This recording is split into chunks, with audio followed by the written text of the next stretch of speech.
E aí pessoal, tudo bem? Vamos começar mais uma aulinha aí do Fractal Revisa. Hoje uma aulinha bem curtinha, só para a gente falar como é que funciona a questão da estática, tá? Lembrando que a estática, ela não tem assim uma definição clara de como você tem fórmulas para poder colocar igual no movimento circular, igual lá na ótica. Aqui na estática o que a gente faz é trabalhar com duas condições de equilíbrio. Mas vamos por partes. Primeiro, a estática ela é muito importante, é um estudo muito importante, principalmente para engenharia.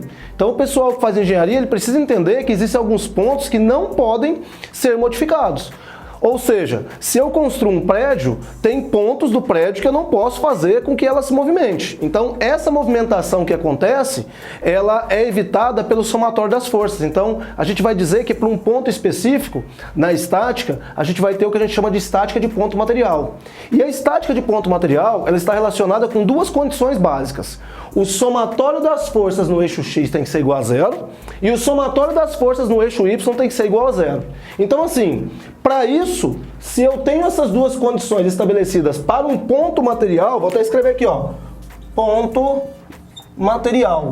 Se eu tenho aqui um ponto material onde as dimensões são desprezíveis, sempre que eu tiver o somatório das forças no eixo X sendo igual a zero e o somatório das forças no eixo Y sendo igual a zero, eu garanto que esse ponto material está em repouso ou em equilíbrio dinâmico. Mas aqui no caso a gente está falando de estática. Então, nesse caso, quando eu tenho essas duas condições satisfeitas, sabendo que a velocidade inicial é zero, então eu garanto esse repouso desse corpo indefinidamente, tá bom?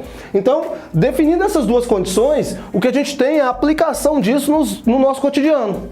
E aí a ideia básica aqui nossa é tentar entender isso dentro dos exercícios. Porque, como eu disse para vocês, a gente não vai ter uma fórmula pronta. Na verdade, a gente vai formulando as coisas à medida que a gente vai fazendo o exercício. Lembrando sempre de obedecer essas duas condições para quando o ponto é material. Ou seja, o somatório das forças no eixo X é igual a zero, o somatório das forças no eixo Y é igual a zero. Então, vou pegar aqui para a gente poder resolver um exercício da lista obrigatória, tá bom? Vocês receberam lá a lista obrigatória, tem 10 exercícios, e nós vamos selecionar aqui o exercício 2 para poder modelar a ideia do que é a primeira e a segunda condição de equilíbrio na estática, tá? Vamos ler o exercício. Determine as trações T nos fios AB, esse fiozinho aqui é o AB, e BC, aqui esse outro fiozinho. Sabendo-se que o sistema está em equilíbrio, importantíssima essa palavrinha equilíbrio, tá? Na posição indicada. Dados que o peso desse bloquinho 90 newtons, o seno é 0,6 e o cosseno é 0,8. Bom, a partir daí, nosso problema vai se restringir basicamente em colocar as forças que atuam nesse corpo e a partir das forças que atuam nesse corpo, estabelecer quais são as condições de equilíbrio primeira e segunda que vão ser aplicadas, tá bom? Então vamos lá, vamos distribuir as forças aqui no sistema como um todo. Então, por esse corpinho aqui eu tenho para baixo o peso. Aí aqui eu vou dar nome a esses fios, tá? Então, esse fio aqui vai ser o fio 2, esse aqui vai ser o fio 1 e esse aqui vai ser o fio 3. Ah, professor, por que 1, 2, 3? Porque aqui eu estou seguindo a ordem, né? AB, BC, 1 e 2 e esse fio que segura o nosso corpo aqui vai ser o 3, tudo bem? Aí agora eu vou colocando então as forças. Aqui, ó, vou colocar uma tração aqui para cima, que seria T3, porque sempre que você tem fios esticados, esse fio ele tem uma tração e a tração é igual em todos os pontos do fio. Então, do mesmo jeito que tem a tração puxando aqui para cima, eu vou ter a mesma tração puxando esse ponto aqui, que é o nó que a gente chama para baixo. Um detalhe importante é que sempre que aparece um nó, esse nó divide os fios, diferente da roldana. Lembra? A roldana, ela só desvia o nosso cabo, o nosso fio. Agora, quando a gente fala em nó, esse nó ele separa a tração de cada um das suas cordas, tá bom? Aqui eu tenho a tração 1 para a direita, sobre o nó, e eu tenho a tração 1 que a parede tá recebendo do fio, porque o fio está puxando a parede, tá bom? Além disso, tem o fio com teto aqui, ó. Então eu tenho a tração 2 do fio com teto e a tração 2 aqui também do ponto do nó, que é o B, né? Para ligar na corda, tá bom? Então aqui nós conseguimos colocar todas as forças que atuam no nosso sistema. Então, separando aqui as ideias, o que eu tenho é o seguinte: eu vou montar um plano cartesiano aqui E desse plano cartesiano, eu vou colocar aquelas três forças ali, ó. T1, T2 e T3, tá bom? Para quê? Para ficar mais claro para você como resolver esse exercício. Então, aqui, ó, eu tenho o ponto B, eu vou trazer para cá. Então, eu peguei esse ponto aqui e vou arrastar para lá. E aí eu vou dizer que para baixo eu tenho o T3. Para a direita ali eu vou ter o T1. E inclinadinho assim, ó, eu vou ter o meu T2. Certo? Lembrando que ele me deu um ângulo aqui, ó, que é o ângulo θ. Esse ângulo θ, se eu fizer o prolongamento aqui desse fio aqui, ó, eu monto retas paralelas cortadas por uma transversal.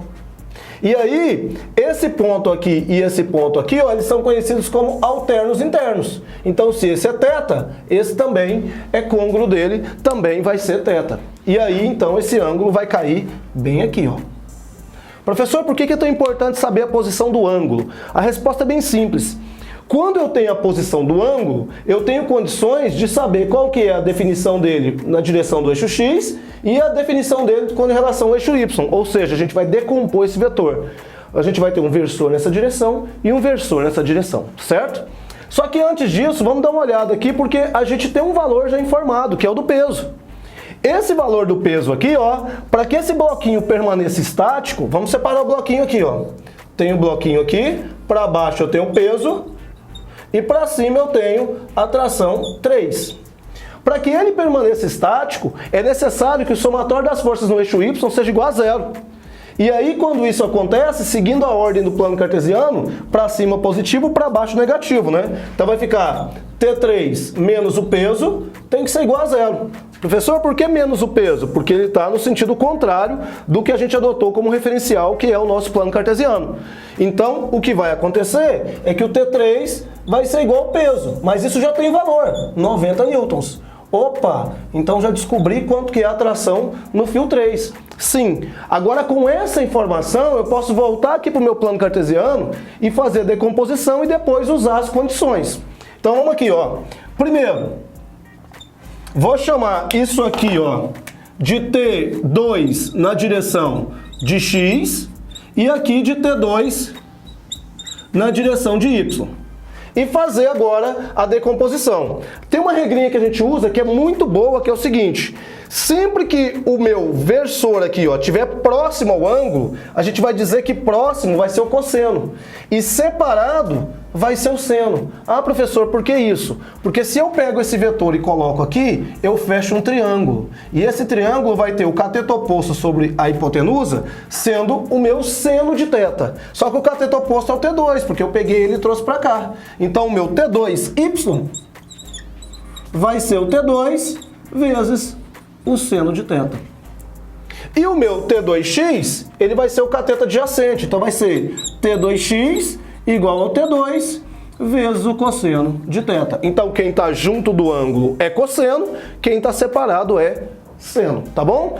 Então, feito isso, agora eu já posso eliminar essa força que está fora do eixo x e do eixo y e agora fazer aquela condição do início da nossa aulinha, que seria o somatório das forças do eixo x ser igual a 0 e o somatório das forças do eixo y também ser igual a 0. Então, para a primeira condição, o somatório das forças no eixo x vai ser igual a 0. Ou seja, eu vou ter o T1, que está para a direita, por isso positivo, menos o T2x, isso vai ter que ser igual a 0. Ou seja, o T1 vai ser igual ao T2x. Aqui, pessoal, eu não tenho o valor de T1 e o T2x, se eu fizer aqui o que ele vale, quem que vale o T2x? É o T2 vezes o meu x aqui, ele vai ser quem para nós? O T2x, o T2 cosseno de θ. Então, olha só, T2 cosseno de θ. Pronto. Só que eu não tenho nem o T1, que é esse aqui, nem o T2. Se eu não tenho nenhum dos dois, eu vou parar por aqui por enquanto e vou para o outro eixo, ou seja, vou pôr a segunda condição. Quem é a segunda condição? A segunda condição diz que o somatório das forças no eixo y também vai ser igual a 0. Aí, olhando para o eixo y, eu vou ter o T2y, que está para cima, menos o T3 que está para baixo, isso vai ser igual a zero. Ou seja, o T2Y vai ser igual ao T3. Mas espera aí, o T3 eu achei o valor dele aqui no início. Vale quanto? 90.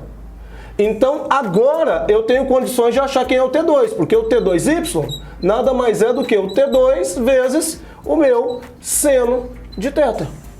Só que o T2Y vale quanto? 90, né? Então 90 vai ser igual ao T2 vezes o meu seno de θ, que se eu olhar aqui o exercício me deu 0,6. Vou passar dividindo, 90 dividido por 0,6 é igual a T2. Se eu multiplicar por 10 os dois aqui, eu vou chegar em 900 dividido por 6. E 900 dividido por 6 vai ser igual a 150 newtons. Tá aqui o T2, ó. Prontinho o T2.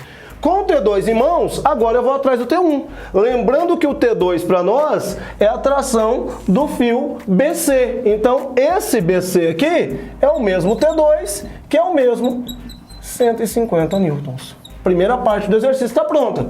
E a segunda sai muito rápido, porque é só substituir aqui, ó.